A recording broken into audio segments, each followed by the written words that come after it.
ദൈവനാമം മഹത്വപ്പെടുമാറാകട്ടെ. ഹഗ്ഗായിയുടെ പുസ്തകത്തിൻ്റെ രണ്ടാമത്തെ ഭാഗത്തേക്ക് നമുക്കിന്ന് പഠിക്കാനുള്ളൊരവസരം ദൈവം നൽകി. ഇന്നത്തെ ചിന്തയ്ക്കായിട്ട് നമുക്ക് ഹഗ്ഗായിയുടെ പുസ്തകത്തിൻ്റെ ആദ്യത്തെ അധ്യായം, അതിൻ്റെ 1-ാമത്തെ വാക്യം മുതൽ 11-ാമത്തെ വാക്യം വരെ നമുക്ക് ശ്രദ്ധിക്കാം.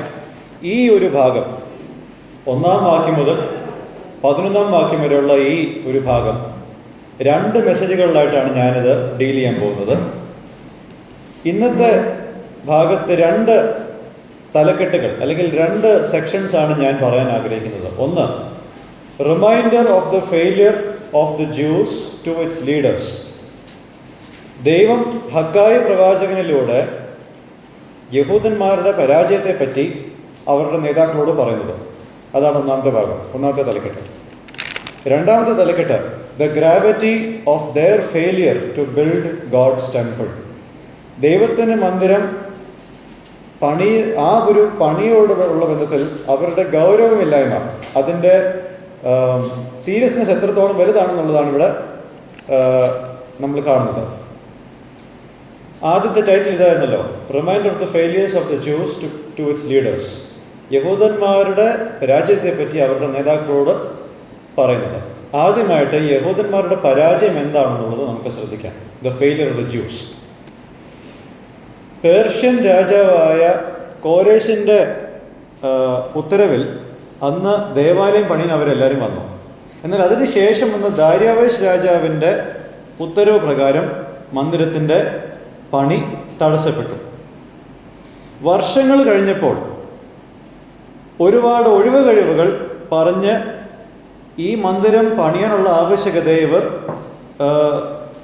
വൈകിപ്പിക്കുകയായിരുന്നു. They were ignoring the need to construct the temple by making excuses. Excuse എന്താണ്, ആ ഒരു ഒഴിവ് കഴിവ് എന്താണെന്നുള്ളത് 2-ാമത്തെ വാക്യത്തിൽ നമ്മൾ കാണുന്നുണ്ട്. 2-ാമത്തെ വാക്യത്തിൽ ഞാൻ ഇംഗ്ലീഷിൽ വായിക്കാം, പിന്നീട് ആരെങ്കിലും മലയാളത്തിൽ ഒന്ന് വായിക്കണം. This people says the time has not come, even the time for the house of Yahweh to be rebuild. ഒന്ന് വായിക്കാവോ മലയാളത്തിൽ?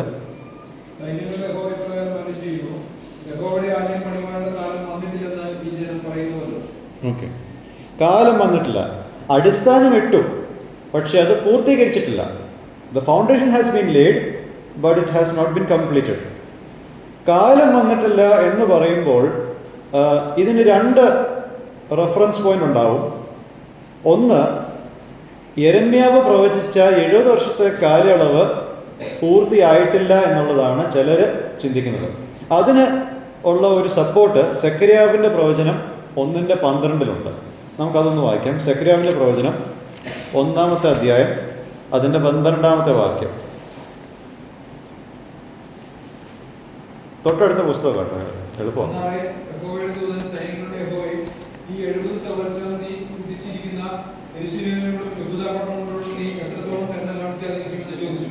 ഓക്കെ. അപ്പോൾ 70 വർഷം കഴിഞ്ഞിട്ടില്ല, അതിനുശേഷം വല്ല മന്ദിരം പണിയേണ്ടതെന്നുള്ള ഒരു ചിന്ത അവർക്കുണ്ടായിരുന്നു.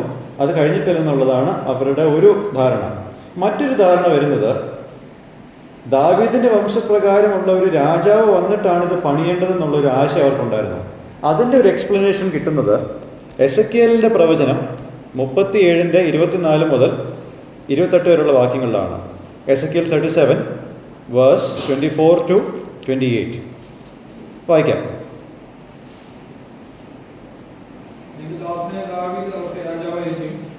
അവർക്ക് എല്ലാവർക്കും ഒരേ ഇടയനുണ്ടാകും. അവർ എന്റെ വിധികളിൽ നടന്ന് എന്റെ ചട്ടങ്ങളെ പ്രമാണിച്ചനുഷ്ഠിക്കും. എന്റെ ദാസനായ യാക്കോബിന് ഞാൻ കൊടുത്തതും നിങ്ങളുടെ പിതാക്കന്മാർ പാർത്തിരുന്നതും ആയ ദേശത്ത് അവർ പാർക്കും. അവരും മക്കളുടെ മക്കളും എന്നേക്കും അവിടെ വസിക്കും. എന്റെ ദാസനായ ദാവീദ് എന്നേക്കും അവർക്ക് പ്രഭുവായിരിക്കും. ഞാൻ അവരോട് ഒരു സമാധാന നിയമം ചെയ്യും, അത് അവർക്ക് ഒരു ശാശ്വത നിയമമായിരിക്കും. ഞാൻ അവരെ ഉറപ്പിച്ച് പെരുക്കി അവരുടെ നടുവിൽ എന്റെ വിശുദ്ധ മന്ദിരത്തെ സദാകാലത്തേക്ക് സ്ഥാപിക്കും. എന്റെ നിവാസം അവരുടെ കൂടെ ഉണ്ടാകും. ഞാൻ അവർക്ക് ദൈവമായും അവർ എനിക്ക് ജനമായും ഇരിക്കും. ഓക്കെ. 26-27 വാക്യം ഒന്ന് ശ്രദ്ധിച്ചു നോക്കിയേ. ദാവീദിന്റെ വംശത്തിൽ പിറക്കുന്ന രാജാവിനെ ദൈവം അവിടെ ആക്കി വെച്ചതിന് ശേഷമാണ് എന്താ പറയുക, ദൈവം പറയുന്നത് അവരുടെ ദേശത്തിലാക്കി വെച്ച് അവരുടെ ഇടയിൽ ദൈവത്തിൻ്റെ മന്ദിരം ആക്കി വെക്കും. അതാണ് ഇവിടെ ഇവർ പറയുന്ന ടൈം. അതായത് ഞങ്ങൾക്കിപ്പോൾ ഒരു രാജാവില്ല, സിംഹാസനത്തിൽ ഭരിക്കുന്ന ഒരു രാജാവ് വന്നിട്ടില്ല. ഇപ്പോൾ ആരാ ഭരിക്കുന്നത്? പേർഷ്യൻ സാമ്രാജ്യമാണ് ഭരിക്കുന്നത്.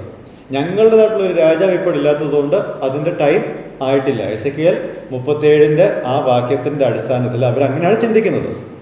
അതുകൊണ്ടാണ് ഇവർ പറയുന്നത് the time has not yet come. ഏതാണെങ്കിലും ഹഗ്ഗായി ഇവിടെ അഡ്രസ്സ് ചെയ്യുന്ന പ്രോബ്ലം ഇവർ മന്ദിരം പണിയുന്നില്ല എന്നുള്ളതാണ്. ഇനി ഞാൻ പറയുന്ന റെഫറൻസിലേക്ക് നിങ്ങൾ പോകണമെന്നില്ല. പക്ഷേ യെരെമ്യാവ് 29:5-6 വാക്യങ്ങളിൽ പ്രവാസത്തിലായിരിക്കുന്ന ആൾക്കാരോട് ദൈവം അവിടെ പറഞ്ഞത് ബാബിലോണിൽ വീട് പണിഞ്ഞ് അവിടെ താമസിക്കുക, തോട്ടങ്ങൾ നടുക, അതിൻ്റെ ഫലം തിന്നുക എന്ന് പറഞ്ഞ് അവിടെ കുറേ ഇൻസ്ട്രക്ഷൻസ് അവിടെ കൊടുത്തിട്ടുണ്ട്. അപ്പോൾ 70 വർഷം ബാബേൽ പ്രവാസത്തിലായിരുന്നപ്പോൾ ഈ രീതിയിലുള്ള കാര്യങ്ങളെല്ലാം ചെയ്തപ്പോൾ ഇവർക്ക് മന്ദിരത്തെപ്പറ്റി ഭാരപ്പെടേണ്ട ഒന്നും ഉണ്ടായിരുന്നില്ല ബാബിലോണിൽ വെച്ച്. അതുകൊണ്ട് അവർ ചിന്തിച്ചു, യഹൂദദേശത്തേക്ക് തിരിച്ചു വന്നാലും ഇതേപോലെ തന്നെ അങ്ങ് മുന്നോട്ട് ജീവിച്ചു പോയാൽ മതി. കഴിഞ്ഞ 70 വർഷം മന്ദിരം എവിടെയായിരുന്നു ഞങ്ങളുടെ ജീവിതത്തിൽ? ഇല്ലായിരുന്നു. അതുകൊണ്ട് ഇനി അങ്ങോട്ടും അങ്ങനെ തന്നെ അങ്ങ് മുന്നോട്ട് പോകാം.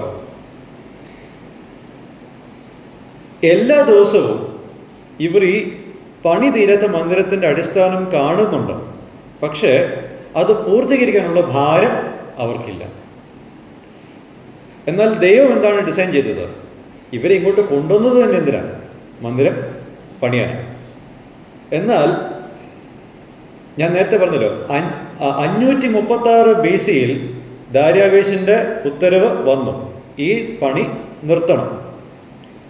ഇതിപ്പോൾ എഴുതുന്നത് 520 ഈ കഴിഞ്ഞ 16 വർഷത്തിൻ്റെ ഉള്ളിൽ ഈ സാഹചര്യം മാറ്റുവാൻ അവർ ദൈവത്തോട് പ്രാർത്ഥിക്കുന്നതായിട്ട് നമ്മൾ കാണുന്നില്ല. For the last 16 years, we don't see them taking any effort to pray to God to change the situation. പകരം അവരെന്താണ് ചെയ്യുന്നത്? They slowly adapt to the opposition. അവർക്കെതിരെ നിന്ന ആൾക്കാരോട് അവർ മിതത്വം പാലിച്ച് അവരുടെ ഇഷ്ടങ്ങൾക്ക് മുന്നോട്ട് ജീവിച്ചു പോകുക. And then they now have fully been occupied with their own homes. അവരുടെ തന്നെ ഭവനങ്ങളുടെ കാര്യത്തിലാണ് അവരുടെ കൂടുതൽ ശ്രദ്ധ.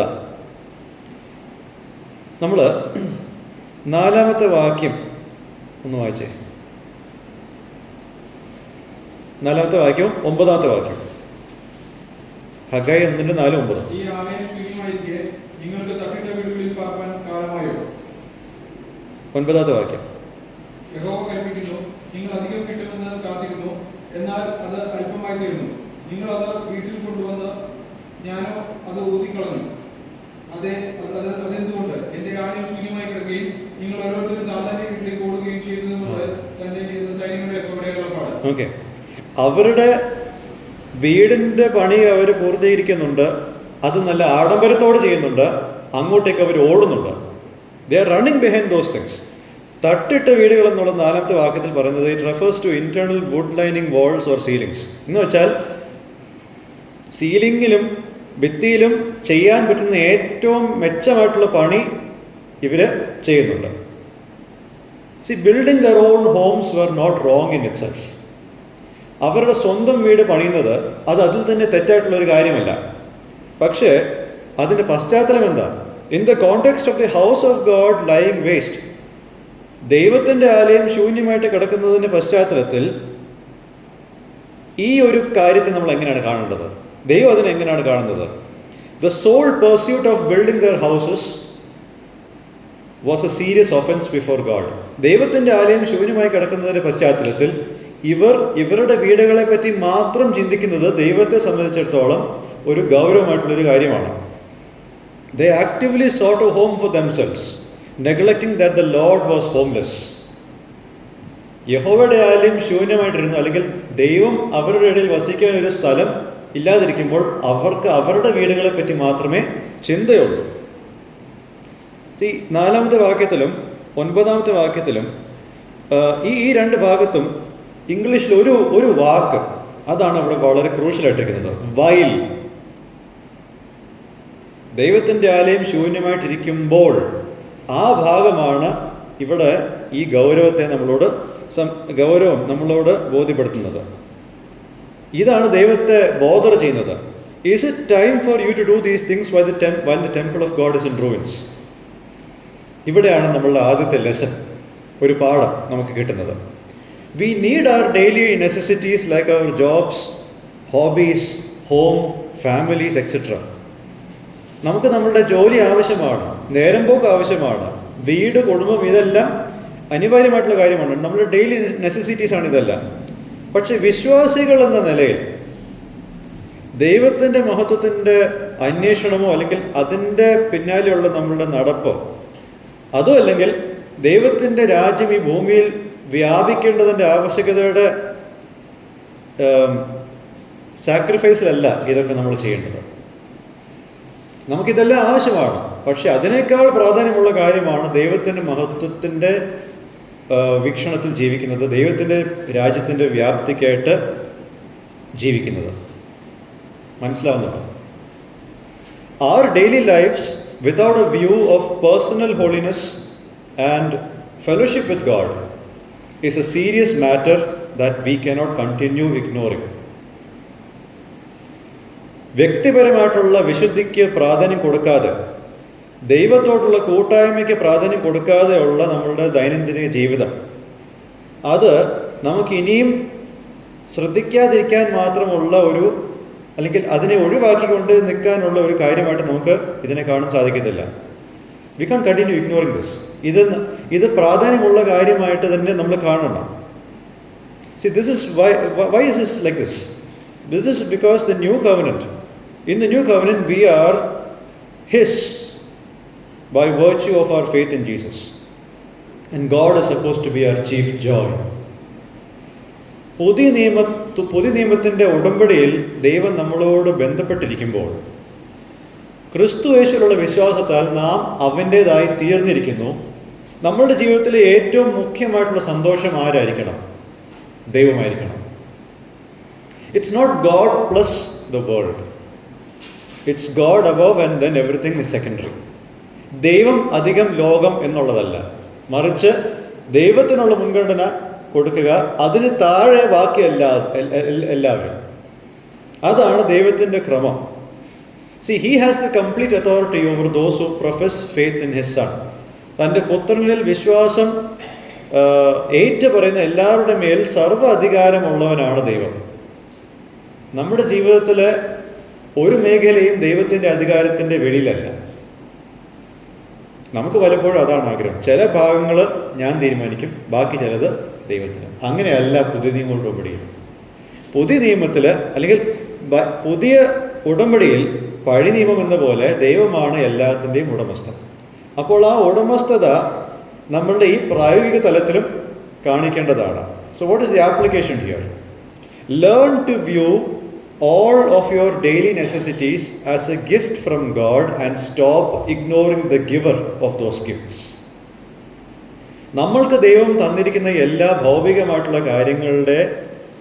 കാര്യങ്ങളുള്ള ബന്ധത്തിൽ നമ്മൾ അതിനെ ദൈവത്തിൻ്റെ ദാനമായിട്ട് കാണുകയും ആ ദാനം തന്ന ദാതാവിനെ ഇഗ്നോർ ചെയ്യാതിരിക്കുകയും ചെയ്യണം. Don't ignore him. പലപ്പോഴും ദൈവം തന്ന ദാനത്തിനെ ദൈവത്തെക്കാൾ കൂടുതൽ സ്നേഹിക്കുന്ന ഒരു പ്രവണത നമ്മളുടെ ജീവിതത്തിലുണ്ട്. അത് തന്നെയാണ് ഇവിടെയും ഇവരുടെ ബന്ധത്തിലും കാണുന്നത്. See, stop being obsessed with your earthly things so much that you end up neglecting God. ദൈവത്തിന് സമയം കൊടുക്കാത്ത തരത്തിൽ നിങ്ങളുടെ ഭൗമികപരമായിട്ടുള്ള കാര്യങ്ങൾക്ക് കൂടുതൽ ശ്രദ്ധ കൊടുക്കാതിരിക്കുക. കുടുംബത്തിന് വേണ്ട ശ്രദ്ധ കുടുംബത്തിന് കൊടുക്കണം, പഠിത്തത്തിനുള്ളത് പഠിത്തത്തിന് കൊടുക്കണം. പക്ഷെ കുടുംബം, പഠിത്തം, ജോലി എന്ന് മാത്രം ചിന്തിക്കാതെ അത് തന്ന വ്യക്തിയുടെ അല്ലെങ്കിൽ തന്ന ദൈവത്തിൻ്റെ വീക്ഷണത്തിൽ വേണം കാര്യങ്ങളെ നോക്കുവാൻ. അപ്പോൾ നമ്മളിവിടെ കണ്ടത് the failure of the juice, യഹൂദന്മാരുടെ പരാജയമാണ്. ഇനി നമ്മൾ കാണാൻ പോകുന്നത് ദൈവത്തിൻ്റെ മൗനം, ഗോഡ്സ് സൈലൻസ്. 536 BC മുതൽ 520 BC വരെ ദൈവം മൗനമായിട്ടിരുന്നു. അതിൻ്റെ അർത്ഥം ദൈവം ഇതെല്ലാം അനുകൂലിച്ചു എന്നുള്ളതല്ല. Silence doesn't mean God approved their actions. God waited patiently to see if they would by themselves have their priorities rightly set. ഈ കഴിഞ്ഞ 16 വർഷം ദൈവം മിണ്ടാതിരുന്നത് എന്തുകൊണ്ടാണെന്നറിയോ? ഇവർ സ്വയം തിരുത്താൻ ഇവർക്ക് മനസ്സുണ്ടോ എന്നുള്ളത് നോക്കിയിരിക്കുക ദൈവം. അതായത് അവരുടെ മുൻഗണനയെ അവർ ക്രമത്തിലാക്കുന്നുണ്ടോ എന്നുള്ളത് ദൈവം കാത്തിരുന്ന് കാണുകയാണ്. അവരുടെ കാര്യങ്ങളിൽ മാത്രം ശ്രദ്ധിക്കാതെ അവർക്ക് മന്ദിരത്തിനോടുള്ള ബന്ധത്തിൽ എന്തെങ്കിലും ഒരു പ്രാധാന്യമുണ്ടോ എന്നുള്ളത് കാത്തിരുന്ന് കാണുകയാണ് ദൈവം. സോ ഇവിടെ നമുക്കുള്ള അടുത്ത ലെസൺ ഇതാണ്. When we believers have wrong priorities in our lives, and just because God doesn't discipline us immediately, we wrongly assume that His current lack of disciplinary action is because He's okay with our wrong way of life. അതായത് നമ്മുടെ ജീവിതത്തിൽ വിശ്വാസികൾ എന്ന നിലയിൽ തെറ്റായ മുൻഗണനകൾ ഉണ്ടാകുമ്പോൾ നമുക്ക് ഉടനെ ഒരു ശിക്ഷാവിധി അല്ലെങ്കിൽ ഒരു ബാലശിക്ഷ ദൈവം തരാതിരിക്കുമ്പോൾ നമ്മൾക്കുള്ള ഒരു തെറ്റിദ്ധാരണ എന്താണെന്നറിയാമോ? ഇപ്പോഴൊന്നും തരാത്തതുകൊണ്ട് നമ്മളുടെ തെറ്റിദ്ധാരണ ഇതാണ്: ദൈവം നമ്മുടെ ജീവിതവുമായിട്ട് ഓക്കെ ആണ് എന്നുള്ള ഒരു തെറ്റിദ്ധാരണയുടെ പുറത്താണ് നമ്മൾ പലപ്പോഴും ജീവിക്കുന്നത്. പക്ഷെ നമ്മൾ ഓർക്കേണ്ടത്, നമ്മളുടെ തെറ്റായ കാര്യങ്ങളുടെ മേലുള്ള തൻ്റെ യെസ് അല്ല തൻ്റെ മൗനം. മൗനം ഈ കാര്യത്തിൽ ദൈവത്തിൻ്റെ സമ്മതമല്ല. Rather it is his grace. ഇത് തൻ്റെ കൃപയാണ്. He's giving us time to set our priorities right on our own. സ്വമേധയാ നമ്മുടെ മുൻഗണനകളെ ശരിയാക്കുവാനുള്ള സമയമാണ് ഈ മൗനത്തിലൂടെ ദൈവം തരുന്നത്. കുടുംബങ്ങളിലും ഈ കാര്യമുണ്ട്. പിള്ളേർ എന്തെങ്കിലും തെറ്റായിട്ടുള്ളൊരു കാര്യം ചെയ്യുമ്പോൾ, അല്ലെങ്കിൽ ഒരുപാട് നേരം ടി വിയുടെ മുമ്പിൽ ഇരിക്കുമ്പോൾ മാതാപിതാക്കൾ മിണ്ടാതിരിക്കുന്നത് അതിനെ അനുവദിച്ചിട്ടാണോ, അല്ലെങ്കിൽ അതിനോട് സന്തോഷിച്ചിട്ടാണോ? മിണ്ടാതിരിക്കുന്നത് അവർ ടൈം വേസ്റ്റ് ചെയ്യുകയാണെന്നുള്ള ബോധ്യം അവർക്ക് സ്വമേധയ ഉണ്ടാവട്ടെ എന്ന് പറഞ്ഞിട്ടാണ് മാതാപിതാക്കൾ പലപ്പോഴും മിണ്ടാതിരിക്കുന്നത്. പിന്നെ ഒരു ഒച്ചയും നിലവിളി ഉണ്ടാവും. അതിനുശേഷം മനസ്സിലാക്കാതിരിക്കുമ്പോൾ പിന്നെ ഒരു ഒച്ചയും നിലവിളി ഉണ്ടാവും. അത് തന്നെയാണ് ഇവിടെ നടക്കുന്നത്. So if we don't repent of our shortcomings, then he will start his disciplinary actions on us. നമ്മൾ യഥാസ്ഥാനപ്പെട്ടില്ലെങ്കിൽ, നമ്മൾ സ്വയം ശരിയായില്ലെങ്കിൽ ബാലശിക്ഷയുടെ നടപടി ദൈവം തുടങ്ങും. വേണമെങ്കിൽ അതിൻ്റെ ഡോസേജും ദൈവം കൂട്ടി തരും. അപ്പോൾ ദൈവത്തിൻ്റെ മൗനമാണ് നമ്മളിവിടെ കണ്ട സത്യം. രണ്ടാമത്തെ കാര്യം. Now the third thing here is God speaks to the leaders. ഈ യഹൂദന്മാരുടെ പരാജയത്തെപ്പറ്റി ദൈവം അവരുടെ നേതാക്കളോടാണ് സംസാരിക്കുന്നത്. ദാര്യാവേശിൻ്റെ വാഴ്ചയുടെ 2-ാം ആണ്ടിൽ 1-ാമത്തെ ദിവസം, അതായത് 6-ാമത്തെ മാസത്തിൻ്റെ 1-ാമത്തെ ദിവസം, ഹഗ്ഗായിയുടെ കൈയാൽ 2 പേർക്കാണ്, വ്യക്തിപരമായിട്ട് 2 പേരുടെ പേര് ഇവിടെ 1-ാമത്തെ വാക്യത്തിൽ രേഖപ്പെടുത്തിയിട്ടുണ്ട്. ആരൊക്കെയാണ് അവർ? ശെയൽത്തിയേലിൻ്റെ മകനായ സെരുബാബേൽ, ജഹോസാദാക്കിൻ്റെ മകനായ യോശുവ. ഞാൻ കഴിഞ്ഞ തവണ പറഞ്ഞതാണ്, യഹൂദ ദേശത്തിൻ്റെ ഗവർണർ നാടുവാഴി ആയതുകൊണ്ട് താൻ അവരുടെ പൊളിറ്റിക്കൽ ലീഡറാണ്. മറുവശത്ത് യോശുവ ഒരു മഹാപുരോഹിതനായതുകൊണ്ട് അവരുടെ മതപരമായിട്ടുള്ളൊരു നേതാവാണ് ഇദ്ദേഹം. So just like the others, these 2 men also lost focus of the need to rebuild the temple. മറ്റെല്ലാവരെ പോലെ ഇവർക്കും ആ ഒരു ശ്രദ്ധ മാറിപ്പോയി. And they were also unaffected by the ruins the temple was in. ശൂന്യമായി കിടക്കുന്ന ദേവാലയത്തെപ്പറ്റി ഇവർക്കും വലിയ ഭാരമില്ല. അതുകൊണ്ടാണ് ബാക്കിയുള്ളവരുടെ അടുത്ത് വരുന്നതിന് മുമ്പ് ഇവരോട് ദൈവം സംസാരിക്കുന്നത്. ബാക്കിയുള്ളവർ ഇതിൻ്റെ ഗൗരവം മനസ്സിലാക്കുന്നതിന് മുമ്പ് ഇവരതിൻ്റെ ഗൗരവം മനസ്സിലാക്കണം. ദൈവത്തിന് എപ്രകാരം ഒരു ഡിസ്പ്ലഷർ ഈ കാര്യത്തിലുണ്ടെന്നുള്ളത് നേതാക്കന്മാരാണ് ആദ്യം മനസ്സിലാക്കേണ്ടത്. ആ ഡിസ്പ്ലഷറാണ് 2-ാമത്തെ വാക്യത്തിൽ നമ്മൾ കാണുന്നത്. ആ വാക്യത്തിൻ്റെ ആദ്യത്തെ ഭാഗം ഒന്ന് വായിക്കാമോ മലയാളത്തിൽ? ഞാനത് ഇംഗ്ലീഷിൽ വായിക്കാം, അതൊന്ന് ശ്രദ്ധിക്കണേ. Thus says Yahweh of hosts, this people says. ഇനി അതൊന്ന് മലയാളത്തിൽ വായിച്ചേ.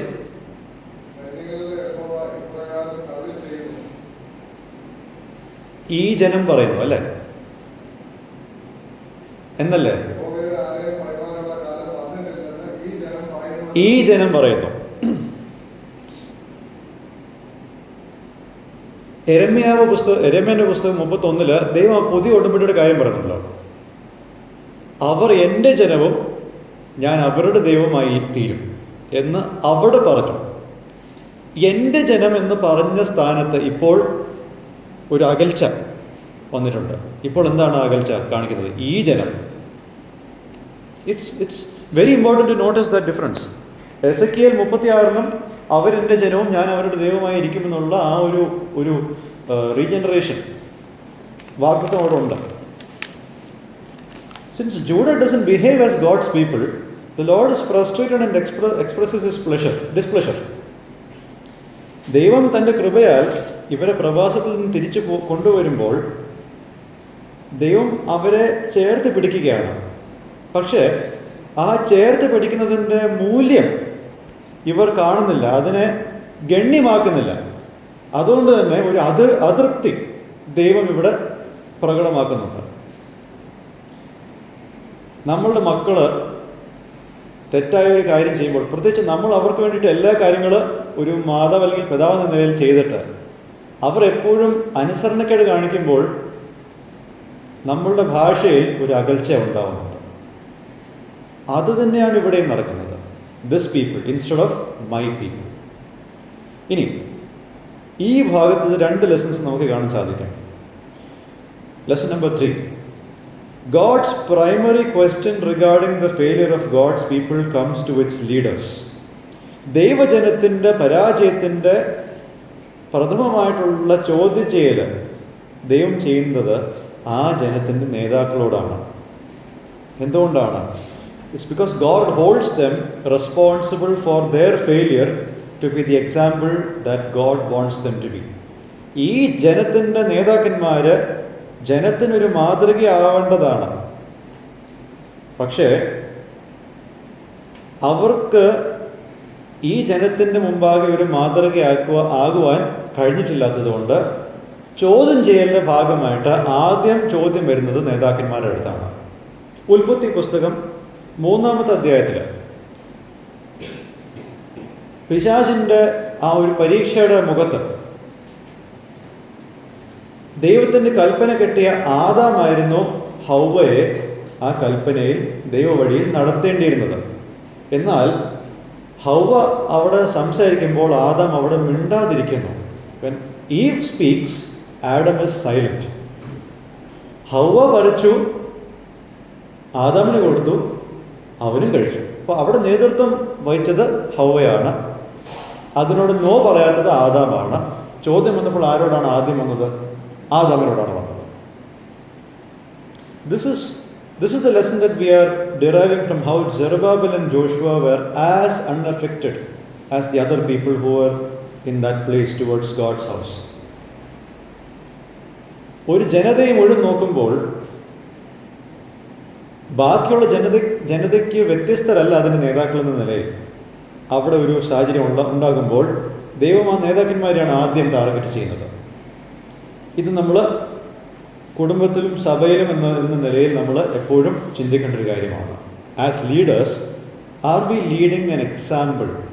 R we leading them by example എന്നുള്ളത് മാതൃക കാണിക്കുന്നുണ്ടോ എന്നുള്ളൊരു കാര്യത്തിൽ നമുക്ക് വളരെ ഒരു സീരിയസ്നെസ് വേണ്ടിയതാണ്. കാരണം ദൈവജനത്തിൻ്റെ ഒരു കുഴപ്പം വരുമ്പോൾ അത് ദൈവം ചോദ്യം ചെയ്യുമ്പോൾ അത് നേതാക്കന്മാരുടെ അടുത്ത് തുടങ്ങും.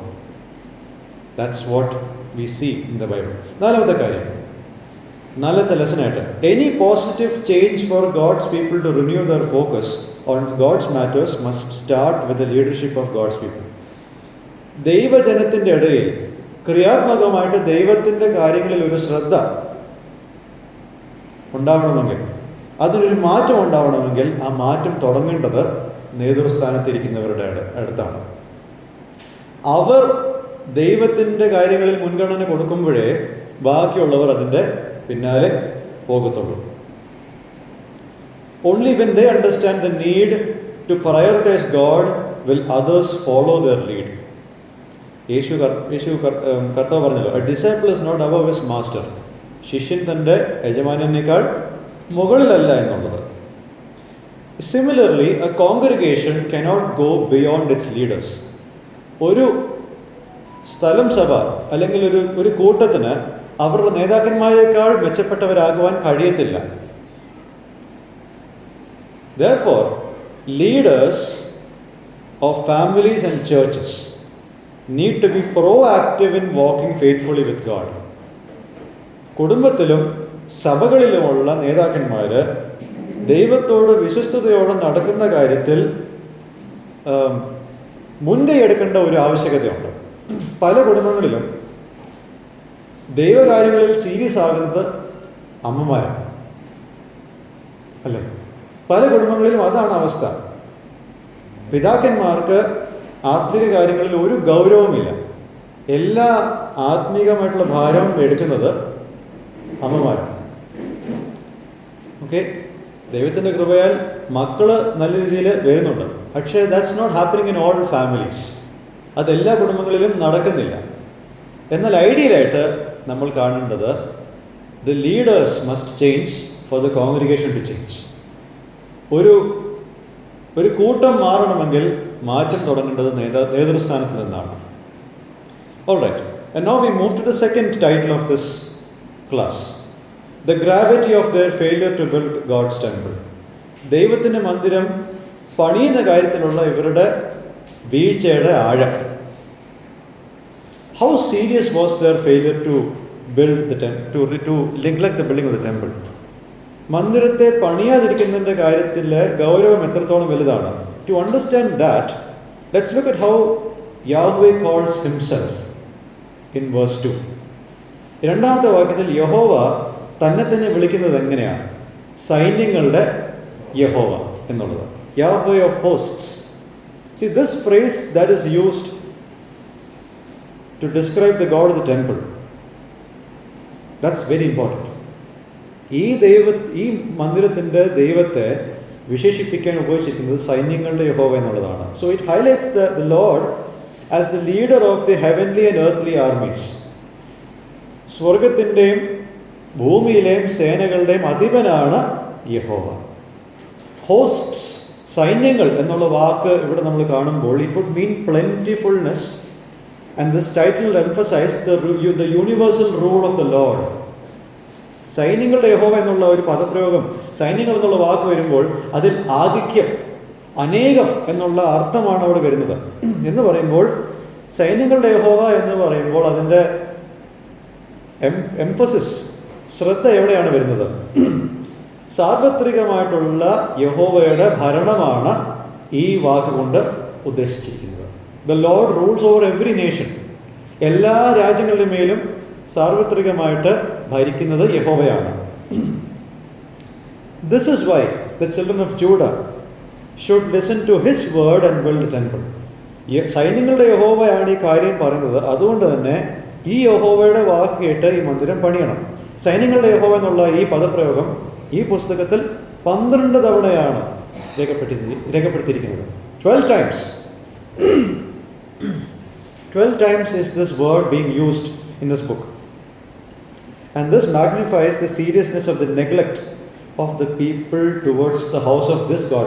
ഈ ദൈവത്തിൻ്റെ മന്ദിരം ഇത്രയും വർഷമായിട്ട് ഗൗരവം കൊടുക്കുന്നില്ല എന്നുള്ളതാണ് ഇതിലെ സീരിയസ്നെസ്, അല്ലെങ്കിൽ ഇതിൻ്റെ വീഴ്ച. 16 വർഷം മുമ്പ് മനുഷ്യരിൽ നിന്നുമുള്ള നേതാക്കന്മാരിൽ നിന്നുമുള്ള എതിർപ്പ് മന്ദിരത്തെ പണിയാനുള്ള ഇവരുടെ പ്രയത്നത്തെ നിർവീര്യമാക്കി. The opposition from the human rulers 16 years ago deflated their efforts to build the temple. നിർവീര്യമാക്കിയതിൻ്റെ അടിസ്ഥാനത്തിൽ, അല്ലെങ്കിൽ അതിൻ്റെ ഒരു പരിണിതഫലം എന്താ? അവർ മറന്നുപോയൊരു കാര്യമുണ്ട്. ഈ സൈന്യങ്ങളുടെ യഹോവ സാർവത്രികമായിട്ട് ഭരിക്കുന്നവനാണെന്നുള്ളതും സ്വർഗത്തിൻ്റെയും ഭൂമിയുടെയും നാഥനാണെന്നുള്ളതും തൻ്റെ സർവാധികാരത്തിൽ രാജാക്കന്മാരെ വാഴിക്കുന്നതും നീക്കി മാറ്റുന്നവനുമാണെന്നുള്ളത് ഇവർ മറന്നുപോയി. മനുഷ്യരെ പേടിച്ചപ്പോൾ ദൈവത്തെ പറ്റി ഈ കാര്യങ്ങളെല്ലാം മനസ്സിൽ നിന്ന് പോയി. That's what happened. യഹോവയാണ് തൻ്റെ സർവാധികാരത്തിൽ രാജാക്കന്മാരെ വാഴിക്കുന്നെന്നുള്ളത് അത് കോരേശ് രാജാവിൻ്റെ കാര്യത്തിൽ നിന്നും വ്യക്തമാണ്.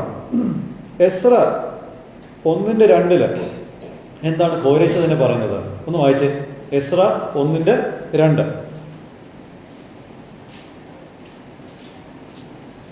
രാജാവായ കോരേശ് ഇപ്രകാരം കൽപ്പിക്കുന്നു: സ്വർഗ്ഗത്തിലെ ദൈവമായ യഹോവ ഭൂമിയിലെ സകല രാജ്യങ്ങളെയും എനിക്ക് തന്നിരിക്കുന്നു. യെഹൂദയിൽ യെരൂശലേമിൽ അവന് ഒരു ആലയം പണിവാൻ എന്നോട് കൽപ്പിച്ചിരിക്കുന്നു. ഓക്കെ, മതി. ഒരു ജാതീയനായിട്ടുള്ള രാജാവ് സൈന്യങ്ങളുടെ യഹോവയെ പറ്റി ഇങ്ങനൊരു അഭിപ്രായമാണ് പറയുന്നത്: ഈ ലോകത്തുള്ള എല്ലാ രാജ്യങ്ങളുടെയും ഭരണം എനിക്ക് തന്നിരിക്കണം എന്നുള്ളത്.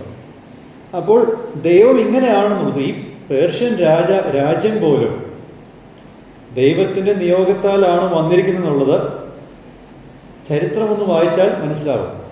ബാബിലോൺ സാമ്രാജ്യം ലോകത്തെ വിറപ്പിച്ച ഒരു സാമ്രാജ്യമായിരുന്നു. അവരെ നീക്കി മാറ്റിയതും യഹോവയാണ്, ഇവരെ വാഴിച്ചതും യഹോവയാണ്. അപ്പോൾ ഈ മനുഷ്യരായിട്ടുള്ള രാജാക്കന്മാരുടെ പിറകിൽ ആരാണ് ഓപ്പറേറ്റ് ചെയ്യുന്നത് എന്നുള്ളത് ഇവർക്ക് ഒന്ന് ഓർമ്മിക്കാവുന്നതേ ഉള്ളൂ.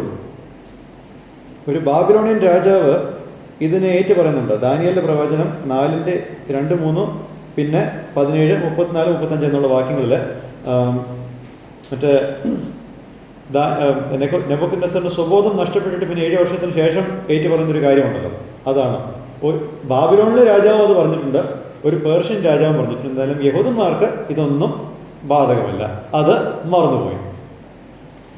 ഇവിടെയാണ് നമ്മളുടെ 5ാമത്തെ ലെസൺ വരുന്നത്. The natural result of the fear of man is a neglect of what God has given to do and a neglect of who God is. നമുക്കെല്ലാവർക്കും ഉള്ളൊരു പ്രശ്നമാണ് മനുഷ്യനോടുള്ള ഭയം, ഫിയർ ഓഫ് മാൻ. അത് നമ്മളിൽ എന്താണ് ഉളവാക്കുന്നത്?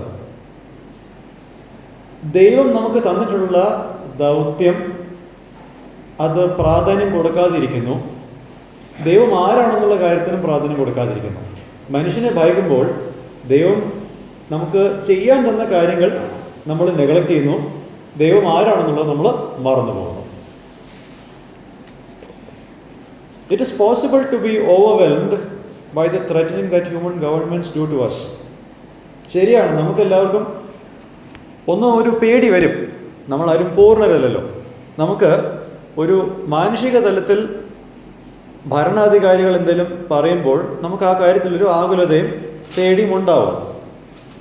But as believers, we are to keep reminding ourselves that God is greater than all.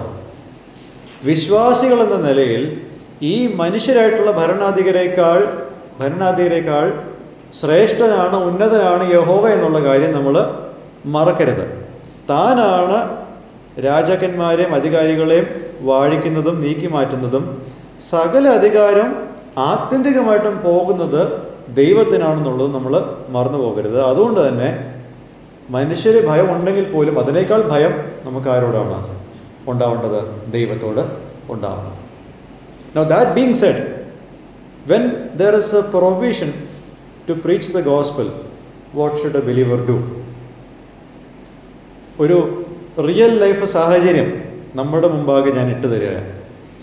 സുവിശേഷം പ്രസംഗിക്കാനുള്ള സ്വാതന്ത്ര്യം അത് നിഷേധിക്കപ്പെടുമ്പോൾ ഒരു വിശ്വാസി എന്ത് ചെയ്യണം? എന്താണ് ചെയ്യേണ്ടത്? Be on your knees in prayer to God for the availability of opportunities within the lack of freedom that we have. നമുക്ക് സ്വാതന്ത്ര്യം ഇല്ലാതിരിക്കുന്ന സാഹചര്യത്തിൻ്റെ ഉള്ളിൽ എന്തെങ്കിലും ഒരു വഴി തുറന്നു തരുവാനുള്ള കാര്യത്തിന് നമ്മൾ മുട്ടിന്മേൽ നിൽക്കണം ദൈവം മുമ്പാകെ. Don't abandon ministry completely. സ്വാതന്ത്ര്യമില്ല, അതുകൊണ്ട് വേലയെ വേണ്ട എന്നുള്ള ഒരു മനോഭാവമാണ് പലർക്കും പല സാഹചര്യങ്ങളിൽ ഉണ്ടാവുന്നത്. പക്ഷെ അതല്ല. Pray for the change in the situation regarding government policies. സർക്കാർ തലത്തിൽ പോളിസീസിൻ്റെ കാര്യത്തിൽ ഒരു മാറ്റം വരുവാൻ, സാഹചര്യങ്ങളിൽ ഒരു അനുകൂല സാഹചര്യങ്ങൾ ഉണ്ടാകുവാൻ നമ്മൾ പ്രാർത്ഥിക്കണം. And continue in the meeting of the saints when ever possible. നമുക്ക് പറ്റുമ്പോഴൊക്കെയും വിശുദ്ധന്മാരുടെ കൂടെവരവ് മുന്നോട്ട് കൊണ്ടുപോകാനും നമ്മൾ അതിനോടൊപ്പം തന്നെ ശ്രമിക്കണം. ദൈവം ആർക്കും അടയ്ക്കാൻ പറ്റാത്ത വാതിലുകളെ തൻ്റെ സമയത്ത് ദൈവം തുറക്കും. ഇതാണ് നമ്മൾ ഇങ്ങനൊരു സാഹചര്യത്തിൽ ചെയ്യേണ്ടത്. We know that it's getting difficult to be witnesses of the faith. നമ്മളുടെ വിശ്വാസത്തിൻ്റെ സാക്ഷ്യം വഹിക്കുവാനുള്ള അനുകൂല സാഹചര്യങ്ങൾ കുറഞ്ഞു വരുന്നൊരു കാലഘട്ടമാണ് ഇനി വരാൻ പോകുന്നത്. പക്ഷേ അതിൻ്റെ മധ്യത്തിൽ എന്താണ് ചെയ്യേണ്ടതെന്നുള്ളത് ഈ ഭാഗം നമ്മളെ ഓർമ്മിപ്പിക്കുകയാണ്. അടുത്ത lesson: neglect of God's presence in our lives and being casual regarding his work on the earth has its roots in 2 things. നമ്മുടെ ജീവിതത്തിലുള്ള ദൈവ സാന്നിധ്യത്തെ അവഗണിക്കുന്നതും ദൈവം നമുക്ക് ഭൂമിയിൽ ചെയ്യുവാൻ തന്ന കാര്യത്തിനെ പറ്റി ലാഘവം ഉണ്ടാകുന്നതും നമ്മൾ നോക്കുമ്പോൾ അതിൻ്റെ 2 അടിസ്ഥാന കാരണങ്ങളുണ്ട്. 1, failure to see and acknowledge God's greatness. ദൈവത്തിൻ്റെ ശ്രേഷ്ഠതയെ കാണുവാനും അംഗീകരിക്കാനുള്ള നമ്മളുടെ പരാജയം, ഈ കാര്യത്തിലുള്ള നമ്മുടെ പരാജയം. 2, failure to seek his glory. ദൈവത്തിൻ്റെ മഹത്വം കാംക്ഷിക്കാനുള്ള പരാജയം, അതിൻ്റെ കാര്യത്തിലുള്ള പരാജയം. See, there are many among us who behave as though God doesn't matter at all. നമ്മളിൽ പലർക്കും നമ്മുടെ ജീവിതം ഒന്ന് നോക്കിയാൽ ദൈവത്തിൻ്റെ കാര്യമൊക്കെ എന്തോ അതങ്ങനെയൊക്കെ അങ്ങ് നടന്നു പോകും എന്നുള്ളൊരു ലാഘവത്തോട് കൂടിയിട്ടാണ് നമ്മളെല്ലാവരും പലപ്പോഴും ജീവിക്കുന്നത്. See, they also behave that as though God's work of saving sinners, spreading His kingdom, discipling fellow believers are unimportant. പല ജീവിതങ്ങളൊന്നും നോക്കിയാൽ പാപികളുടെ രക്ഷ, ദൈവത്തിൻ്റെ രാജ്യത്തിൻ്റെ വ്യാപ്തി, സഹവിശ്വാസികളുടെ ജീവിതം, ക്രിസ്തുവിനോട് ഒപ്പമെത്തുന്ന കാര്യത്തിലുള്ള ഡിസൈപ്ലിംഗ്, അതൊന്നും പ്രാധാന്യമുള്ള കാര്യങ്ങളെ അല്ല പല വ്യക്തികൾക്കും. They are just filled with the world. And these attitudes, ഈ മനോഭാവങ്ങളെല്ലാം നമ്മൾ പുറമേ കാണുമ്പോൾ അത് കൂടുതൽ ഗൗരവമുള്ള ഒരു പ്രശ്നത്തിൻ്റെ ലക്ഷണങ്ങൾ മാത്രമാണ്. ഇതൊന്നും രോഗങ്ങളല്ല, ഇതൊക്കെ രോഗലക്ഷണങ്ങളാണ്. These are symptoms of a greater problem. And what is a greater problem? Decreased amount of reading and studying of God's word that tells us of who God is, and decreased amount of prayer life. ദൈവവിഷയങ്ങളിൽ ഗൗരവമില്ലാത്തതും ദൈവരാജ്യം ഒരു മുൻഗണനയല്ലാത്തതും സഭ യോഗങ്ങൾ second priority ആകുന്നതും എന്തുകൊണ്ടാണ്? ദൈവവചനത്തിൻ്റെ പഠനവും വായനയും അതിന് മുൻതൂക്കം കൊടുക്കാത്തത് ഒരു കാരണമുണ്ട്. അതാണ് ഒരു കാരണം. കാരണം ഈ കാര്യങ്ങൾ ചെയ്യുമ്പോൾ ദൈവത്തെ കൂടുതലായിട്ട് അറിയാൻ പറ്റും. ഒരു വ്യക്തി ദൈവവചനം പഠിക്കുകയും ധ്യാനിക്കുകയും ചെയ്യുമ്പോൾ ദൈവത്തിനെ കൂടുതൽ അറിയാൻ പറ്റും. പക്ഷെ ദൈവത്തിനെ അറിയാൻ പറ്റാത്തത് കൊണ്ടാണ് ദൈവിക കാര്യങ്ങൾ മുൻഗണന അല്ലാതെ മാറുന്നത്. പ്രാർത്ഥനയ്ക്ക് സമയം കൊടുക്കാത്തത് കൊണ്ട് ഈ കാര്യങ്ങൾ ഇമ്പോർട്ടൻ്റ് അല്ല. Such people verbally say that God is almighty and his rule is universal. അങ്ങനെയുള്ള ചിലർ വാക്കുകൊണ്ട് പറയും ദൈവം സർവശക്തനാണ്, തൻ്റെ രാജ്യത്വം ഭൂമിയിലൊക്കെ ഉണ്ട് എന്നൊക്കെ പറയും. പക്ഷേ അവരുടെ ജീവിതം നോക്കുകയാണെങ്കിൽ ഈ സത്യങ്ങളെല്ലാം അവർ നിഷേധിക്കുകയാണ്. They are denying those things by their works. This is a serious matter. ഇത് വളരെ ഗൗരവമുള്ളൊരു കാര്യമാണ്. And they have to come out of such a neglect and a casual attitude towards God's greatness and God's glory. ദൈവത്തിൻ്റെ ശ്രേഷ്ഠതയും ദൈവത്തിൻ്റെ മഹത്വത്തെ പറ്റിയുള്ള ലാഘവത്തോടുള്ള കൂടിയിട്ടുള്ള ഈ മനോഭാവത്തിൽ നിന്നും അവർ പുറത്തു വരേണ്ടതാണ്. See, this is why we need men of God who will open the word of God and rebuke and exhort us to our responsibilities as God's children. ഇതുകൊണ്ടാണ് വചനം തുറന്ന് തർജ്ജനം ചെയ്യുവാനും പ്രബോധിപ്പിക്കുവാനും ദൈവമക്കൾ എന്ന നിലയിൽ നമ്മളുടെ ഉത്തരവാദിത്വം എന്താണെന്ന് വചനത്തിൻ്റെ അടിസ്ഥാനത്തിൽ നമ്മളോട് പറയേണ്ട ആൾക്കാരുടെ ആവശ്യകത നമുക്ക് ഈ കാലത്ത് ഉണ്ടാകുന്നത്. ഹഗ്ഗായിനെ ദൈവം ഈ കാലഘട്ടത്തിൽ ഉയർത്തിയതുപോലെ ഇന്നും നമുക്കും ഇതുപോലുള്ള ആൾക്കാരെ ആവശ്യമാണ്, നമ്മളുടെ ഉത്തരവാദിത്തങ്ങളെ നമ്മളോട് ഓർമ്മിപ്പിക്കുവാൻ. ഹഗ്ഗായി ആ കാലത്ത് ദൈവത്തിൻ്റെ വിളിയോട് വിശ്വസ്തത പാലിച്ചവനാണ്. അതുകൊണ്ടാണ് തന്നെ ഉയർത്തിയത് ഈ കാര്യം ചെയ്യുവാൻ. ദൈവവചന പഠനം ഒരു മുൻഗണനയായിട്ട് ഞാൻ കാണുന്നില്ല നമ്മളുടെ സമൂഹത്തിൽ, വ്യക്തിപരമായിട്ടും ഒരു കൂട്ടമായിട്ടും. യെസ്, ബൈബിൾ സ്റ്റഡീസൊക്കെ നടക്കുന്നുണ്ട്, പക്ഷേ അതൊരു റൊട്ടീനായിട്ട് ചെയ്തു വരുന്നത് അത് മുന്നോട്ട് കൊണ്ടുപോകുന്നു എന്നതിനേക്കാൾ കൂടുതൽ ഇതൊരു പാഷനായിട്ട് നമുക്ക് തോന്നാറുണ്ടോ? See, listening to the unfiltered word of God will help us to come back to what God desires of us. ഇതൊരു പാഷനായിട്ട് മാറുമ്പോൾ പ്രത്യേകിച്ച് വചനം അതിൻ്റെ ഉള്ള അവസ്ഥയിൽ കലരാതെ അതിൻ്റെ ഉള്ള അവസ്ഥയിൽ പ്രസംഗിക്കപ്പെടുമ്പോഴാണ് ദൈവത്തിൻ്റെ ഇഷ്ടം നമുക്ക് കുറച്ചുകൂടെ ശരിയായിട്ട് ബോധ്യപ്പെടുവാൻ സാധിക്കത്തുള്ളൂ, അല്ലെങ്കിൽ ബോധ്യം വരുവാൻ സാധിക്കത്തുള്ളൂ. ഇന്നത്തെ പല പ്രാസംഗികരും പലപ്പോഴും അവരുടെ ജീവിത അനുഭവങ്ങളെയാണ് അവരുടെ മെസ്സേജസ് ആക്കി മാറ്റുന്നത്.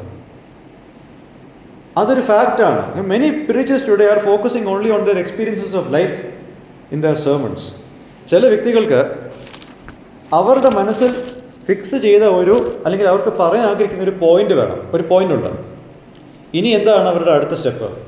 ആ പോയിന്റിനോട് ബന്ധപ്പെട്ട് ഒരു വാക്യം കണ്ടെത്തണം.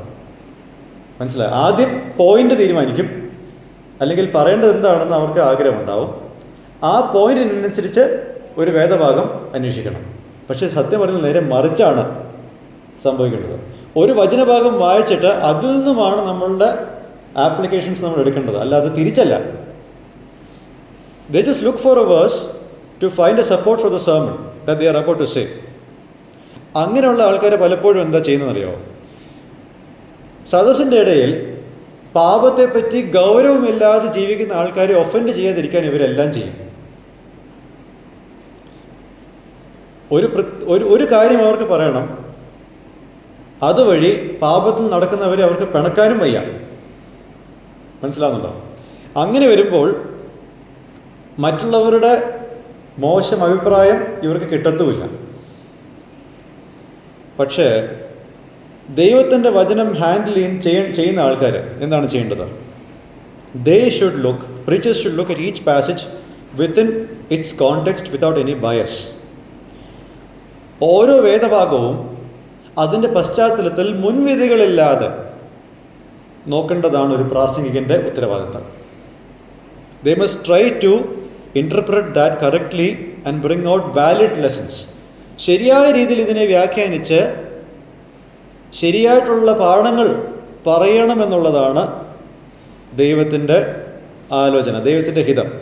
അല്ലാത്ത ആൾക്കാർ വെറുതെ കുറേ കാര്യങ്ങൾ പറഞ്ഞ് വിശ്വാസികൾക്ക് ലോങ് ടേമിൽ ആത്മിക വർധന ഇല്ലാത്ത മെസ്സേജസാണ് കൊടുത്തുകൊണ്ടിരിക്കുന്നത്.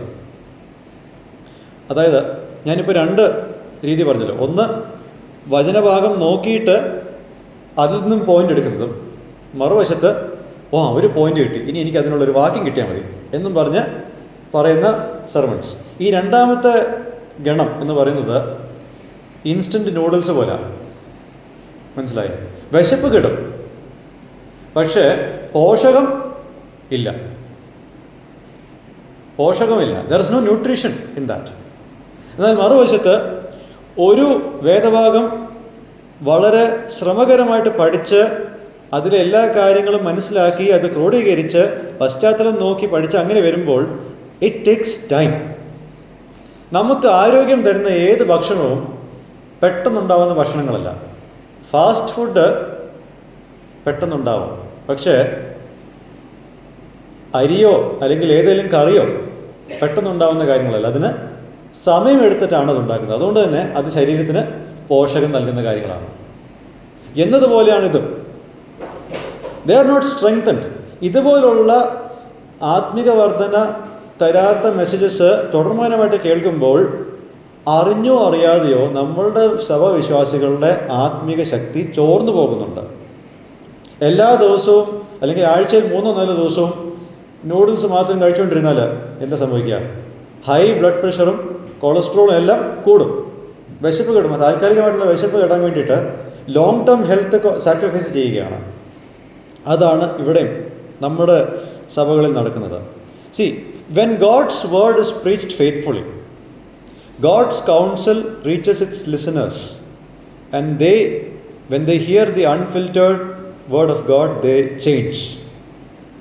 ദൈവത്തിൻ്റെ ആലോചന കലർപ്പില്ലാതെ തൻ്റെ ജനത്തിൻ്റെ അടുക്കിലേക്ക് എത്തുമ്പോൾ അതേ രീതിയിൽ തന്നെ മാലിന്യമില്ലാതെ അവരത് സ്വീകരിക്കുകയും ചെയ്യുന്നു. അവരുടെ ജീവിതത്തിൽ അത് റിഫ്ലക്റ്റ് ആക്കപ്പെടുന്നുണ്ട്. Bold proclamation of God's word without any fear of backlash will result in an increased awareness of God's greatness and His glory among the listeners. ദൈവത്തിൻ്റെ വചനം അതേപോലെ തന്നെ കേൾവിക്കാർ എന്ത് വിചാരിക്കുമെന്നുള്ളത് ആലോചിക്കാതെ ധൈര്യപൂർവ്വം പറയുക. ആൾക്കാർ എന്നെ പറ്റി എന്ത് ധരിക്കും, ആൾക്കാർ എന്നോട് പിണക്കമാകും എന്നുള്ള ഒരു വറി, ഒരു ആകുലത ഇല്ലാതെ ഇത് പറയുമ്പോൾ ദൈവത്തിൻ്റെ ശ്രേഷ്ഠതയെപ്പറ്റിയും ദൈവത്തിൻ്റെ മഹത്വത്തെപ്പറ്റിയും കൂടുതൽ ബോധ്യം കേൾവിക്കാർക്കുണ്ടായിരിക്കും. May this happen in our congregation more in the days ahead. ഇനിയുള്ള നമ്മളുടെ സഭാ ജീവിതത്തിൽ ഇതുപോലുള്ള വളരെ സീരിയസ് ആയിട്ടുള്ള ബൈബിൾ സ്റ്റഡീസ്, വചനത്തിൽ ആഴമായിട്ട് ചെല്ലുവാനും അതിൽ നിന്നും സത്യങ്ങളെ ഗ്രഹിക്കുവാനുമുള്ള ഒരു മൈൻഡ്, ഒരു ഭാരം ഉണ്ടാവട്ടെ. And now God continues his conversation with Zerubbabel and Joshua about the people of Judah. ഈ 11 വാക്യങ്ങളിൽ സെറുബാബേലിനോടും യോശുവയോടും യഹൂദദേശത്തെ പറ്റി തൻ്റെ സംഭാഷണം ഇനിയും പറയുന്നുണ്ട്.